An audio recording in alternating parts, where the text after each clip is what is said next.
So I went to Florida, and Cheetah Hunt is my new number one.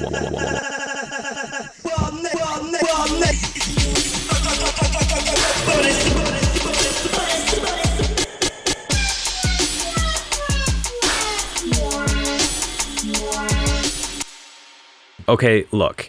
I get it. Cheetah Hunt isn't exactly a normal number one. A lot of people wouldn't even put it best in this state. I mean, some people wouldn't even put it best in the park, but you gotta remember who you're talking to. I said that a dive coaster was gonna be better than Monster. I'm a little cuckoo for Cocoa Puffs sometimes. But yes, Cheetah Hunt is my new number one, and it actually came as a bit of a surprise to me. But that's the main point.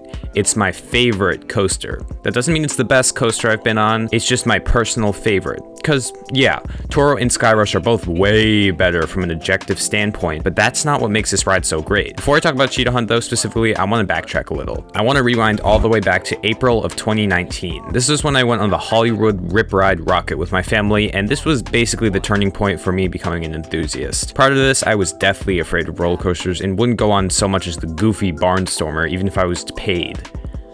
What the f happened to me? I really don't know why I went on this ride. I think I was kind of like peer pressured because my entire family went on it, even my mom, who swore off coasters after riding El Toro with my dad, but that ride was unlike any I've ever had ever since. It gave me a feeling that I can never get on coasters anymore. I don't really know quite how to describe it, but it's very different from any other feeling you get from when riding a coaster. It's not a force, it's not an emotion, it's just kind of there. If I had to describe it, I'd say it's a feeling of pure fun. It's something that I don't really get from amusement parks anymore. Wait. I know that sounds weird. Here's what you guys should know. My channel grew extremely fast, like faster than I could have been prepared for. I mean, don't get me wrong, I like growth, so don't unsubscribe or anything, but it's kind of given me a different outlook on coasters. It's made going to a theme park into almost a job. I have to always be thinking about how am I going to do a park review on this? I need to get all of these credits. Should I shoot my own off-ride footage? Skip the line pass, or am I going to make a video on this coaster specifically? How long are the waits for all the other rides? That'll take away one day. Did that inversion live up to the heights? Take away front row? Am I even doing this right? Shut up!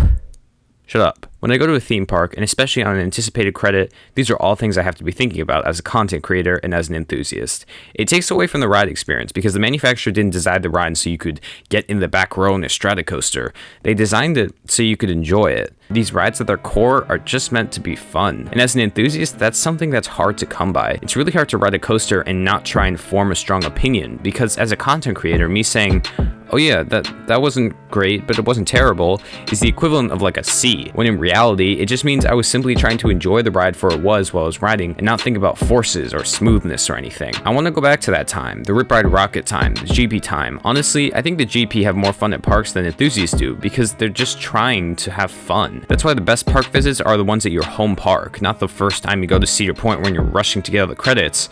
When you're going into something not expecting it to blow your mind, you have a better time because you didn't expect anything from it. That's the feeling I got from Cheetah Hunt. I've heard so many people just say that it's just a family coaster, bro, and it's not as good as Maverick, bro, but I think it's almost made me enjoy it even more. And yeah, it is a family coaster, but you know what it also is? Pure fun. That figure eight at the beginning is a great way to kick it off with such a casual yet intriguing start. You're diving over and under and through stuff. The whole ride is around pathways, so you have such a great guest interaction, and the fantastic theming and the rock work and trees, even down to the roar of the launch like a cheetah, just add on to it. Look, the layout isn't the best I've been on, and there's no way for me to convince you that this is an incredible ride solely off the layout alone, and I get that. The only way you can understand what I'm talking about is if you felt that feeling. If you've been on a coaster with a family member or a good friend, and you weren't riding it for the credit, you were just riding it for fun. That's the type of feeling Cheetah Hunt gave me, and it's one that no other coaster has since the Rip Ride Rocket. A childlike wonder that beats out ejector or inversions. I'm not saying I don't like being an enthusiast, because I do.